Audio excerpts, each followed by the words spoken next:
Hello, this is a recording for 10/10, October 10th. Just as a reminder, although I was out of town this week, next week we have model-driven architecture and our second exam. As a reminder, the second exam is worth more than the first exam. I would be prepared for it. Together, I think they make up 20 or 35% of your grade. So I highly recommend getting ready for this exam. All right. So this is the behavioral models. We discussed behavioral models, including purpose types and their importance in modeling. We already know why behavior is important, right? Things need to work and they need to have work in a sort of concerted fashions to do whatever job that they need to do, right? Of course. So we're going to talk about that quite a bit. But we do need to talk about data-driven and event stimuli, right? Because we're going to deal with a lot of this happens, so now this has to happen. And as a result of that, we need to be aware of data-driven modeling, right? So why? Because a lot of what we do when we're dealing with behavior models is responding to external stimuli. The user clicks on this button and this thing happens. The user clicks on this and this happens. And so that's kind of a key element when we're thinking about how sequence diagrams and activity diagrams actually work. So we really need to be aware of how it works. And then we need to talk as well about event-driven modeling using sequence diagrams and state diagrams. We'll talk more about those diagrams as we go along, but these are all behavioral models. The key elements of behavior is these things interact in a way according to some behavior model. They do this, then something else does this. This happens, so they respond in this way. So we'll talk more about that as we go along. But behavior models are models of the dynamic behavior system as it's executing. They essentially show what happens or what's supposed to happen when something happens, right? And you're like, wait, what do you mean? A stimulus is something happening. So a stimulus is an idea that something occurs, and that occurrence has to be responded to, right? And there implies a stimulus response, right? So stimulus occurs, then we have a response to that stimulus. It's very important to think of it in those terms. All right, so we think of the stimuli being of two types. So data arrives that needs to be processed. These are what we refer to as data stimuli. Events, some event happens that trigger system processing. Events have data, but that's not always the case. Sometimes the user just clicks this or clicks that, and that's what occurs. So data implies data arrives, which needs to be processed, right? So a secretary is sitting around, somebody comes in and gives the secretary, a job to do. So the secretary goes and does that job, right? That job would typically imply data, call this person, do this, whatever, so that they can execute that task. That is data, right? We respond differently depending on what the data is. With events, we have certain types of event occurring, and then we do something about the event.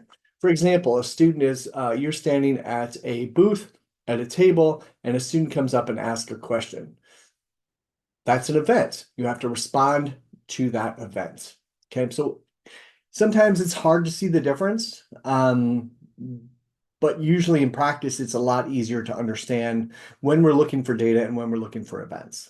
Okay, so in other words, it's hard to see abstractly, from an abstract point of view, the difference, right? Because you can argue, well, the event is the faculty member coming in and asking the secretary to do something for him, right? Or her, right? Sure, that could be considered an event, but that event carries data, and the data decides how the event occurs. With the events, it's more along the lines of something happens and it's a response based on the type of event that comes in. Okay, that may or may not be involved in data. So data-driven modeling, many business systems are data processing systems that are primarily driven by data. They're controlled by the data input to the system with very little external event processing. For instance, you have an inbox, you work on your inbox till you have everything on your outbox and you have nothing in your inbox. That's data-driven processing, right? You're processing the data that's coming in and you're dealing with the data as necessary. Now, depending on the data that's involved, you might do something different with this data versus that data, but that's the basic idea. Data-driven models show the sequence of actions involved in processing input data and generating an output. 99% of the time we talk about computer science, we talk about systems, we have input, and then we have something process, and then we have some form of output. These are particularly useful during the analysis of requirements as can be used to show in processing. I think we're going to see an example of an activity diagram in a second. For example, blood sugar sensor gets a sensor value. Every so often it's an insulin pump, so every so often it gets a sensor value. It takes the sensor data, then it computes the sugar level. When it has sensor data, it computes sugar level, identifies a blood sugar level, then calculates the insulin delivery, uses an insulin requirement, then it calculates pump commands, pump control commands, and then it controls the pump, which then pumps the insulin into the patient, as an example. This is just data flowing through the system. You can argue that this is more of a data flow than an actual activity model. However, the activity model is describing what data is moving. The boxes are the data, right? We have blood sugar sensor, right? So then we have the sensor data. Okay. Then what do we do with the sensor data? We have to keep processing it because pretty soon we're going to have more sensor data. And this process is continuous, right? This is going to continually work. Okay. Here's an example. It's a little bit harder to see because of the size of things, but you have a login system, right? So a form is transmitted to a web server, which then receives the form, takes the ID and password, sends it to a get student record. And you say, well, isn't the event the form being transmitted? No, the data. We take the data and identify the data, what we have to do. It's not just, one thing, right? It's data being transmitted and we deal with the data. So when we get the user ID and password, we get the student record, we have a record status, and then we identify whether we're going to display an error message or we're going to display current student data, as an example. I'm not going to go into too much more detail than this. But that's an example of an activity diagram with swim lanes. I was trying to figure out how to show the whole thing. It's not going to let me, is it? Yay. But this is data moving around and how that data gets processed. That's your basic idea. Order process. So you fill in the order, you validate the order. Is the validation okay? You move it to budget, right? And you update the amount. And then obviously you save it in the data store and then send it off to the supplier. Right? The supplier is not dealing with anything except for the data store, and it's waiting for the data store order to fill up. Now, a lot of different processing mechanisms will have a lot of different things, right? So when we think about data processing as opposed to event processing, if we're eventing, we're dealing with the event of a data store going from an order catalog or a data store going to a supplier. Is it happening as soon as we get an order, or is it happening on some other condition, right? With a data element, you might have a series of orders for the month, and then the supplier gets sent those at the end of the month, right? And then deals with them in order, right? It's just a data perspective versus a event perspective. Another sequence diagram, we're initializing the student user interface. We've seen this before. Initialize the student, we return a student number, then we select the dorm, return the dorm room, select a program, return a program divisor, and then we're complete. Note, this is about getting the data that we need. There's no event. It's just processing data as it moves across. Real-time systems are often event-driven with minimal data processing. For example, a landline phone switching system responds to events such as receiver off hook by generating a dial tone, right? So it's not necessarily data involved. It's just, hey, this is occurring. When you have alarm mechanisms, usually the alarm has sensors, and if the sensor is tripped, it's going to send an alarm. There's no data involved. That's the alarm. Okay, that's how it works. An event is driven, and that event causes the alarm to go off. Event-driven modeling shows the system how it responds to external and internal events. Now, it's based on the assumption that a system has a finite number of states and that events, which we refer to as stimuli, may cause a transition from one state to another. If it's just stimuli and then recording and so forth, we think of that more often as data processing as opposed to event driven. We have to assume that the state is going to change as a result of the stimuli. which is how this differs. So state machine models are much more common in this regard. These model the behavior of the system in response to external and internal events. The goal here is to show you from state to state to state and what stimuli is necessary to go from one state to another. For example, you might have 20 sensors in a building. Any one of them gets triggered, the alarm goes off, as an example, right? So we can draw that. We can show that via state machine model. Then somebody goes to check on it and they turn that alarm off. They turn that, they reset that sensor. And then once the sensor is reset, all the sensors are good again. And so it goes back to no alarm being turned on, right? The alarm noise stops. The alarm noise stops, right?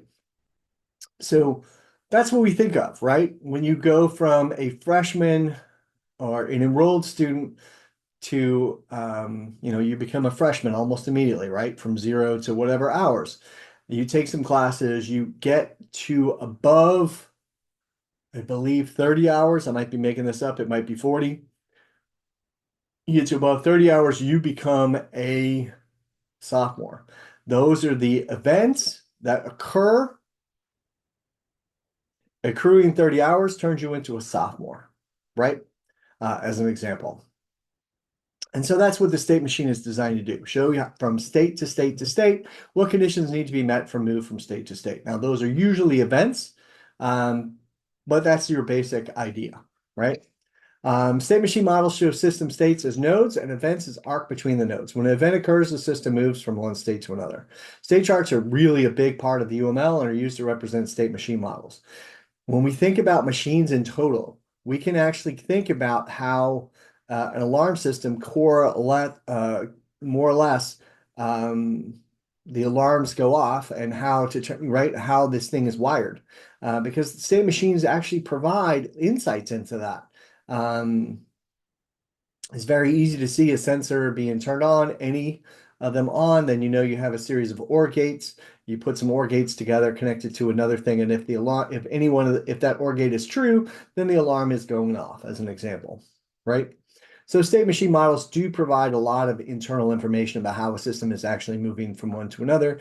These are simple ones. We talk about alarms, we talk about those things, but when we're dealing with complex objects, sometimes state machine models make sense and they're necessary, right? So we'll see some examples in a second. So this is a state diagram of a microwave oven. Okay. While it's waiting, we're going to display time. Yes, this is the waiting state. Somebody presses full power. It goes full power. It sets power to 600.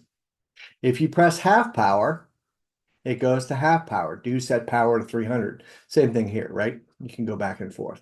If you set timer, now we're in the set time phase.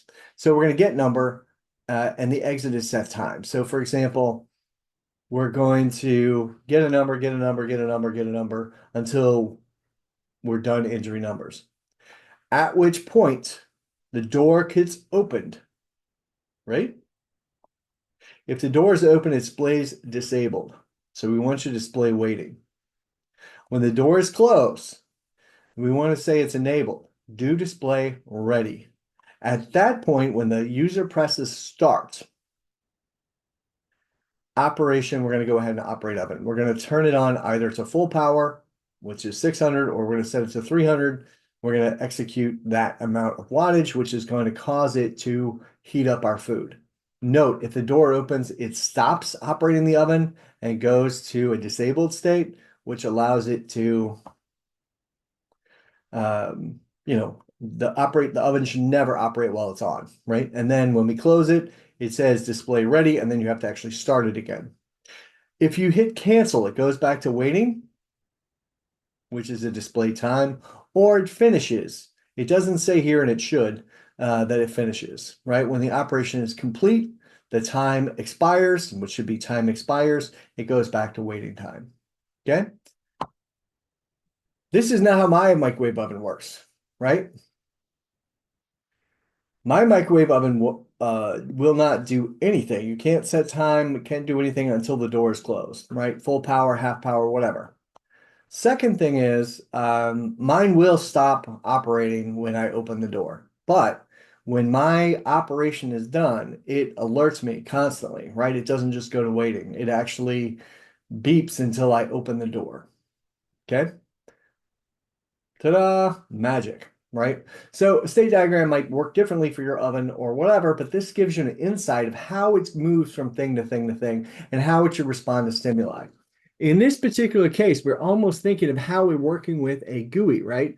So imagine we have a state diagram of this microwave oven, we have the front of it, and then we have the ability to open the door via GUI for whatever and show you how to operate it.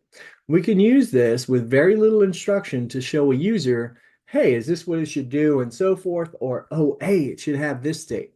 Or, when we go to set power, maybe we want to do more than full power and half power, right? So mine lets me set a number from 1 to 10 as an example, instead of just, full power, half power. I also have millions of buttons like defrost meat, defrost chicken, or whatever, and so forth. So, that you can communicate via the state diagram. Is this what it should be doing?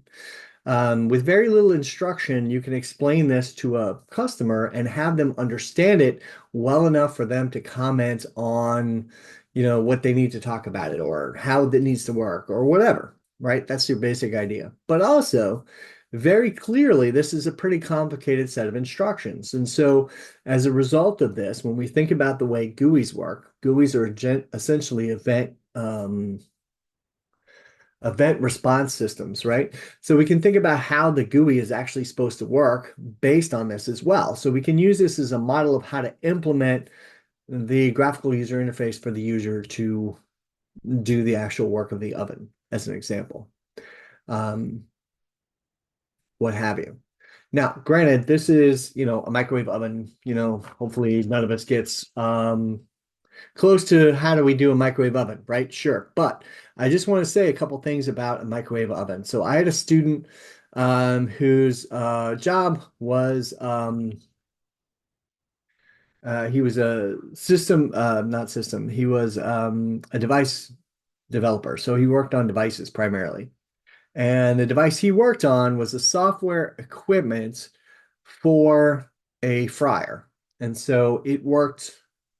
He had a series of buttons, turn it on, turn it off, emergency button, and those type of things.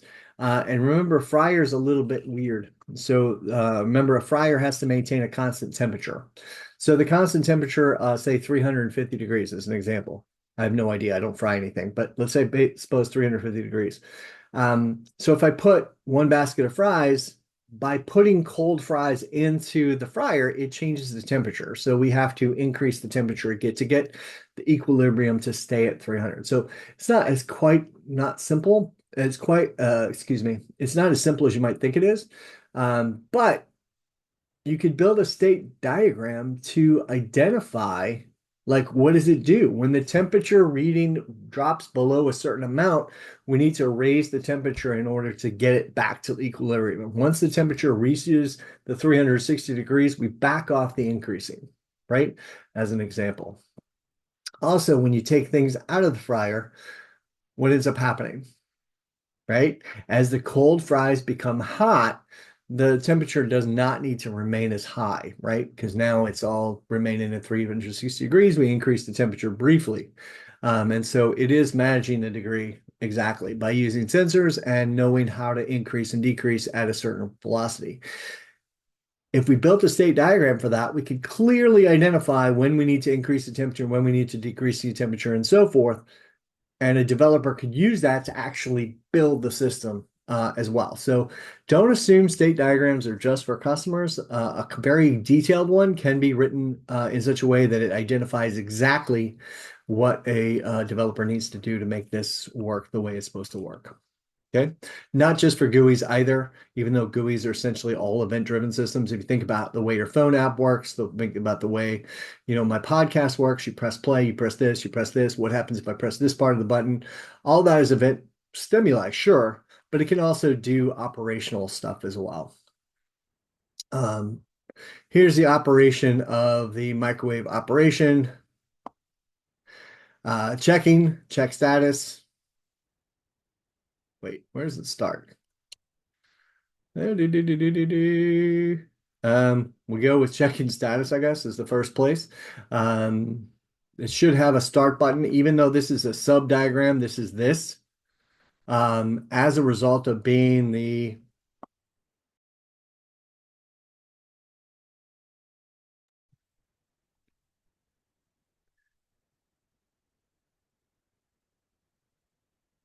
Okay, so my internet went out. Hopefully you didn't miss anything, but a couple things.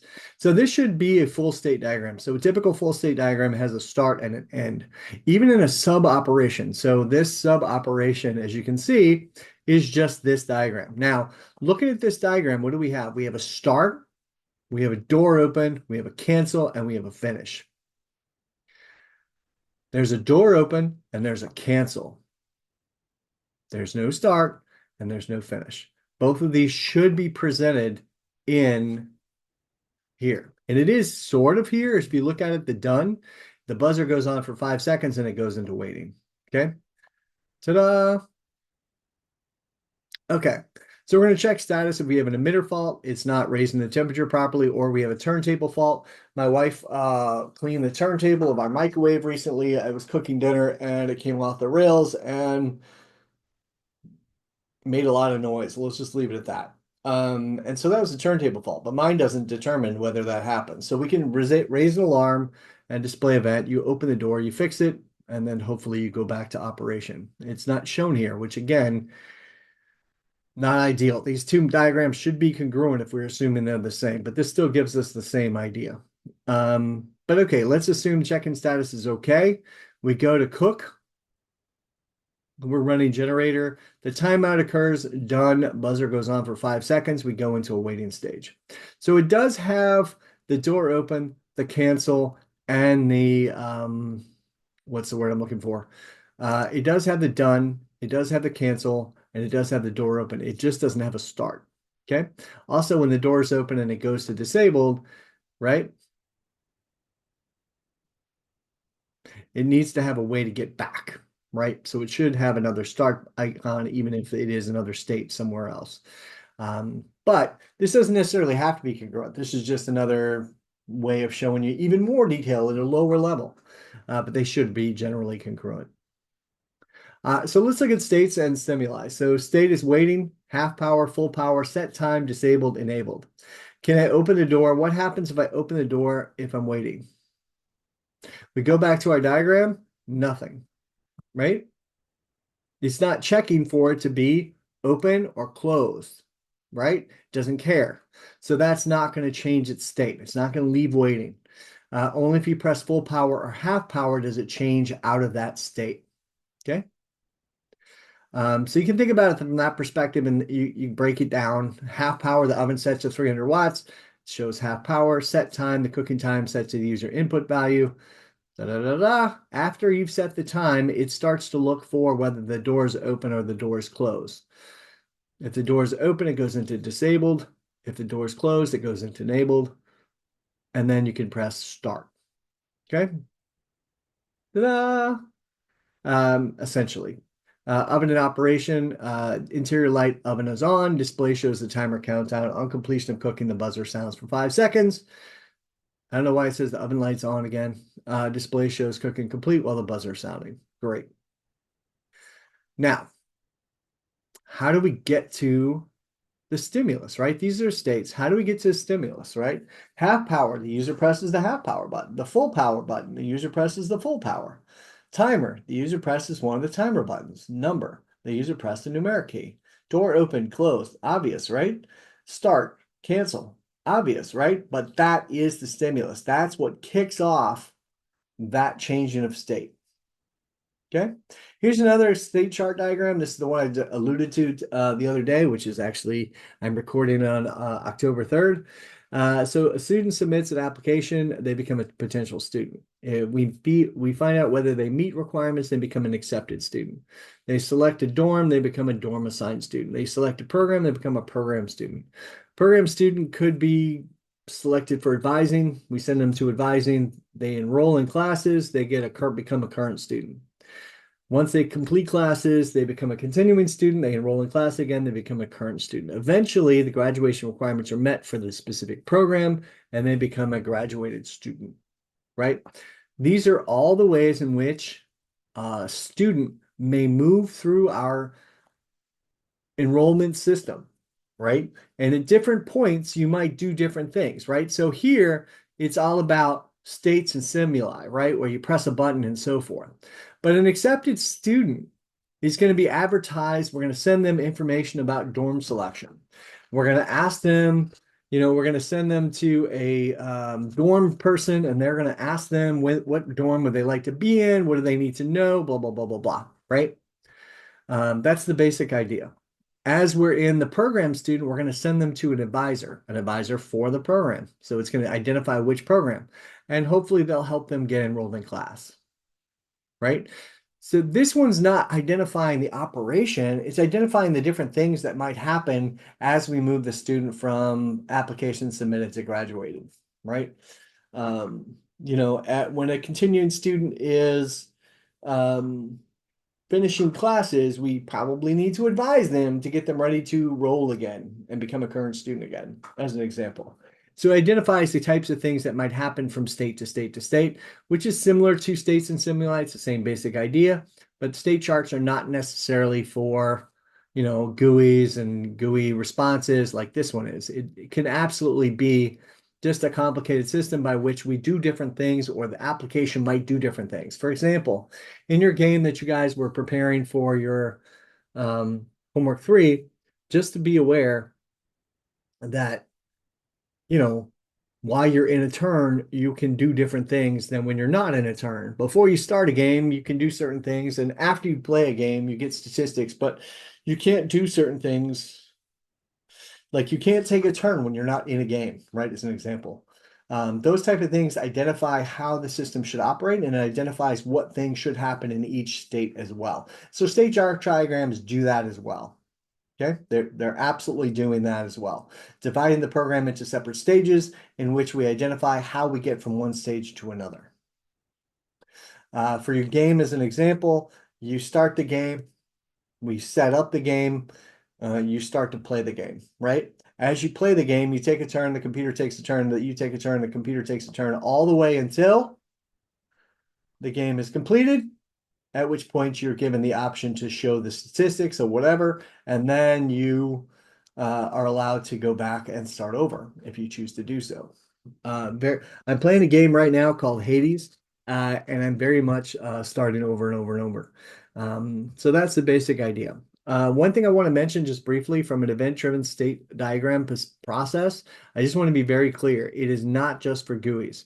It is event state stimuli, sure, but in a larger system, it could just identify the things that we can do as a potential student, right?